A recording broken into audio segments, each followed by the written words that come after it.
Il me prend avec ses mains, il me bloque contre la paroi de l'ascenseur et il m'embrasse de force sur la bouche.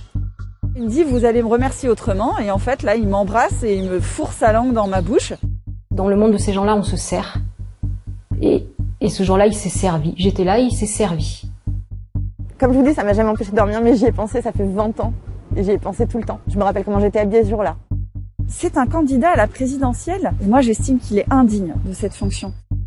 On voit bien que pour lui, les femmes ne sont pas des hommes comme les autres, ce sont des sous-hommes, ce sont des objets.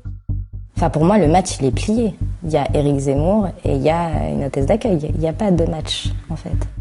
Maintenant que des femmes ont parlé, que ce soit comme si ça n'avait jamais existé, ça je l'accepte pas. Pendant plusieurs mois, Mediapart a enquêté et recueilli le témoignage de 8 femmes. 8 femmes qui accusent un homme, Éric Zemmour, de comportements problématiques, d'agressions sexuelles, pour des faits présumés allant de 1999 à 2019. À ce propos, Éric Zemmour n'a jamais répondu à nos questions. Mediapart a fait aussi des enquêtes. 7 femmes avaient parlé. Quelle réponse vous avez à ces accusations qui ont été formulées? Je n'ai pas à répondre. Pourquoi? Parce que c'est la vie privée, je ne parle pas de ma vie privée. Ces femmes-là m'accusent, sans aucune preuve, comme ça, c'est parole contre parole. Une parole libérée par le mouvement MeToo, qu'il a toujours critiqué.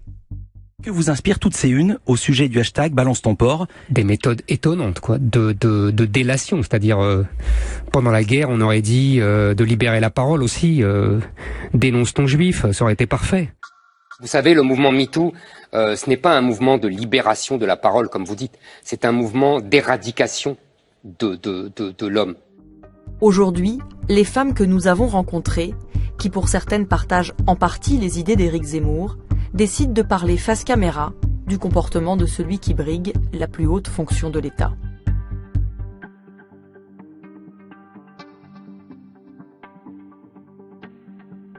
Mediapart.